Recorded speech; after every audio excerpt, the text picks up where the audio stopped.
Olá, ora viva, bem-vindos a mais um Que Nome Damos a Isto? Nos últimos dias, somente ouvimos falar do caso TAP e como o governo português está fragilizado, não caindo porque o Presidente da República ouviu dois cidadãos na rua e mais um periquito e concluiu no alto do seu palanque que não era a melhor altura para haver eleições porque a oposição ainda não estava preparada, porque havia a guerra na Ucrânia, porque o meu chapéu tem três bicos o meu chapéu, se não tivesse três bicos o chapéu não era meu.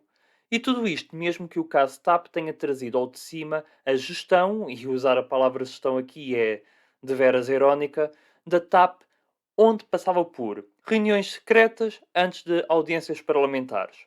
Solicitação do cancelamento de um voo porque dava jeito ao Sr. Presidente da República e como era bom ele estar satisfeito para não mudar de humor.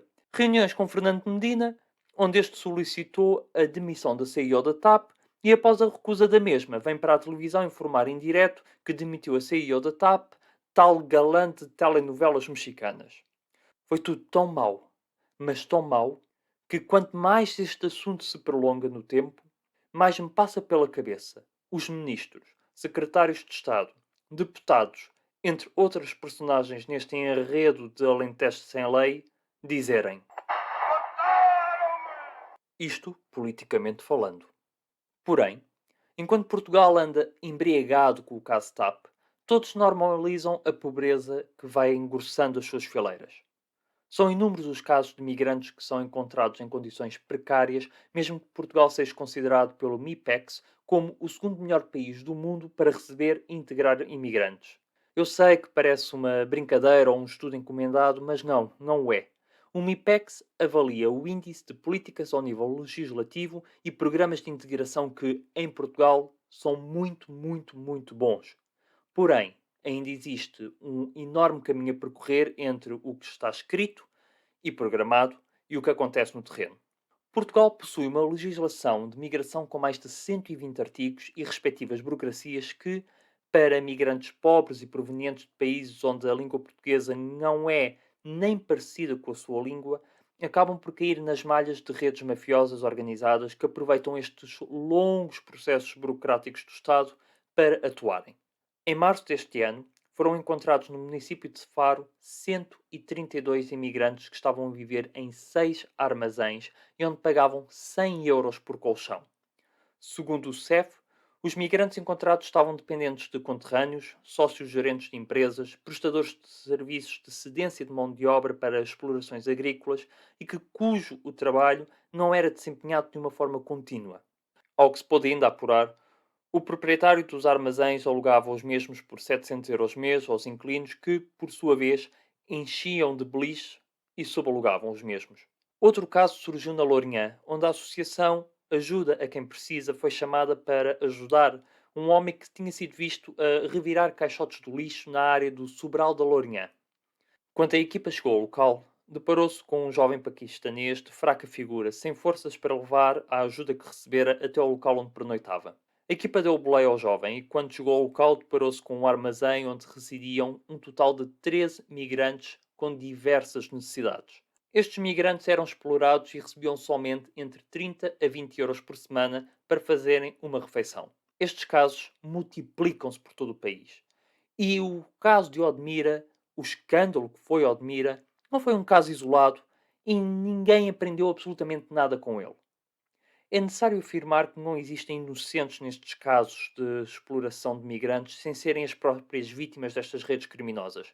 Pois até nós, a sociedade portuguesa, não tem uma cultura cívica para estabelecer um limite ético e denunciar estes crimes porque fomos educados a não nos metermos para não termos problemas. Peço desculpa, eu disse a sociedade portuguesa não tem cultura cívica? Lamento, não queria ofender ninguém. A sociedade portuguesa tem cultura cívica, mas eu também não posso exigir muita cultura cívica a um povo que tem fome. Sim, fome. Portugal tem fome. Segundo dados do Eurostat, em 2021, uma em cada quatro crianças estava em risco de pobreza e ou exclusão social. Isto representa um total de 388 mil crianças que necessitam de um apoio imediato. A pobreza em Portugal existe e começa a ser cada vez mais visível nas ruas, principalmente para os voluntários que todas as noites vão nas carrinhas de apoio às pessoas mais necessitadas pelas ruas das grandes cidades como Lisboa e Porto.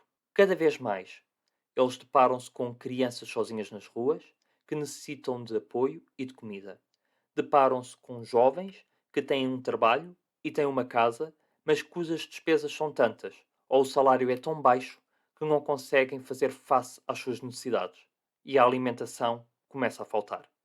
Em muitos dos casos, as associações, enquanto antes sobravam algumas sandes ou conseguiam ter uma comida extra, agora quase que desaparece a comida na primeira paragem. Já não conseguem fazer duas ou três paragens como faziam antes, e as pessoas que pedem ajuda já não é o sem-abrigo que dorme no banco do jardim ou que procura a Gar do Oriente ou outras estações de comboio ou de metro para terem algum abrigo e poderem dormir. Não. Agora são toda a gente. Eu, você, o sem-abrigo na rua. Pessoas como nós vão procurar esta ajuda porque não têm como pagar a alimentação. É por isso que eu digo que é necessário ter muita, muita vergonha. Utilizar em casos como o da TAP, que de facto têm que ser vistos, mas ocuparem os noticiários só com isto. Portugal tem muitos, muitos problemas. E a fome é um deles. Em um país que dá mais atenção a uma companhia aérea do que ao estômago dos seus cidadãos, que país é esse? É mesmo caso para dizer que nome damos a isto. Envie-nos as suas opiniões para que nome damos a isto@gmail.com e encontramos-nos na próxima quarta-feira. Desejo-lhe a continuação de uma boa semana.